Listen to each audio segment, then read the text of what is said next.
So this one's going to include all the fixings you are going to want on any good griddled sandwich, as we are talking sliced tomatoes and chopped onions, all grilled up with some jalapenos. Add into that, we've got some 80-20 ground beef, and I am telling you right now, this is going to be one incredible, unforgettable sandwich. Look, this is going to be your New York style bodega chopped cheese sandwich. Of course, it's got to have a little bit of a griddler twist. I am going to go ahead and enjoy this. You guys sit back and relax and enjoy the recipe.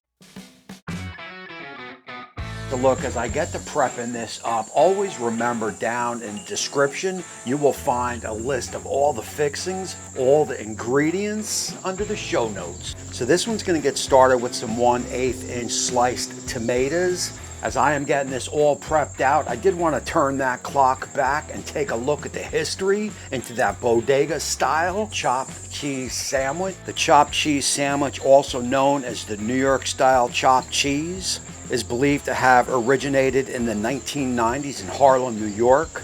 The sandwich origins are debated, but the most popular story is that it was created in New York at Hajji Deli, also known as the Blue Sky Deli, by Carlos Soto.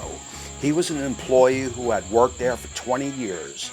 According to the story, Soto chopped up a cheeseburger to fit on a hero roll because he was out of buns, and the customer liked the sandwich enough that it caught on. So guys, as not to waver too far away from the original bodega style chopped cheese sandwich, there are a couple ingredients that have to be in there. And of course, it is all going to start with that seasoned ground beef cooked on the griddle, chopped and mixed with melted cheese. It's got to be on a nice roll. The sandwich also includes some onions, lettuce, tomato, ketchup, and mayo, but can be customized with different cheeses and toppings. And as noted in the beginning of the show, there will be a little bit of a griddler twist added, so you are definitely going to want to stay tuned to that. So look, what I want to do here is let's get on over to the griddle and get griddling. So every successful cook is going to start with a clean griddle, and I definitely like to hit it with a little bit of oil in the beginning and also at the end. And my oil of choice is usually an avocado oil, but choose your favorite. And we are going to start this cook at low, about 250 Fahrenheit. I always prefer to start a cook at low and build from there. At that point is 1 pound of 80-20 down. Now look, you are going to want to build a nice crust on this 80-20, kind of like a smash burger. So I am just going to push it into the griddle. As that is cooking, we will move on over to our rolls.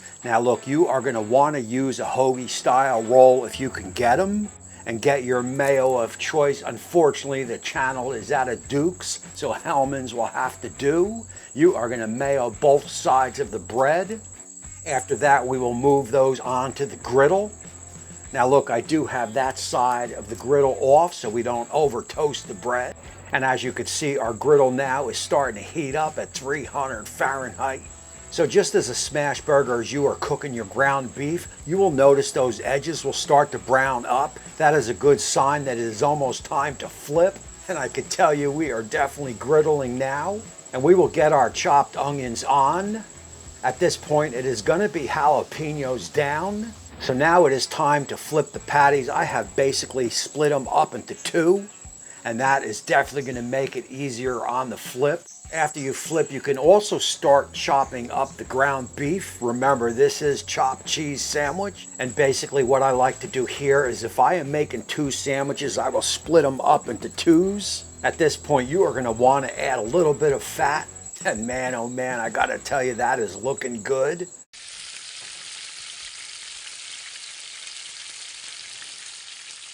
As far as the rolls look, these are perfect. We will move these off to the side. Continue chopping, continue separating, grab those jalapenos and get them on the ground beef. That is going to add the perfect amount of bite. By now, you are going to want to season up your ground beef. I am going to go with that dusted. I have information in the description on this. This is going to be perfect for this recipe. If you don't have dusted, use a salt, pepper, and granulated garlic.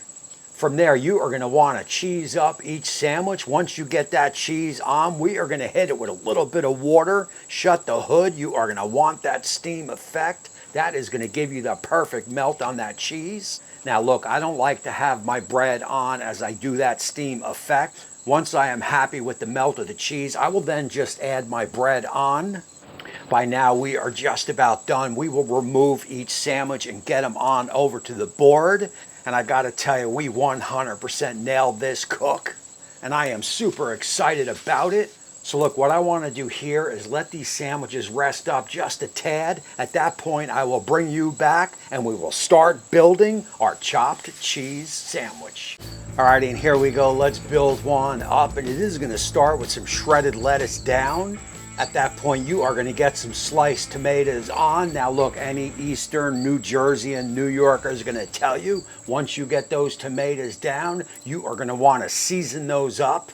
From there, we are going to hit it with a little bit of ketchup. After that, here comes your griddler twist. We are going to add in some TGI homemade Jack Daniel's sauce that I am telling you right now is going to take this whole sandwich through the roof.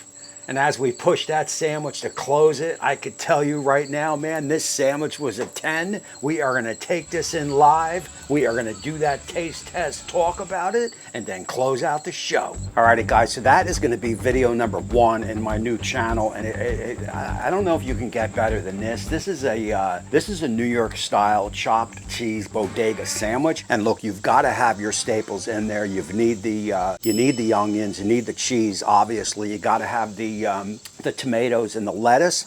After that, really the sky is the limit on what you want to put on yours. Of course, the griddler is going to jack it up, and we've got those jalapenos in there along with that JD sauce. And of course, I will have a link down in the description straight to that sauce. You got to make it as it goes on everything. Let's go on in for that taste test.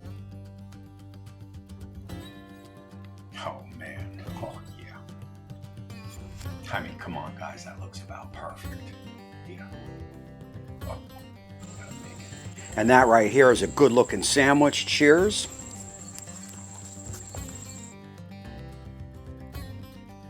That Jack Daniel's sauce takes it over the top.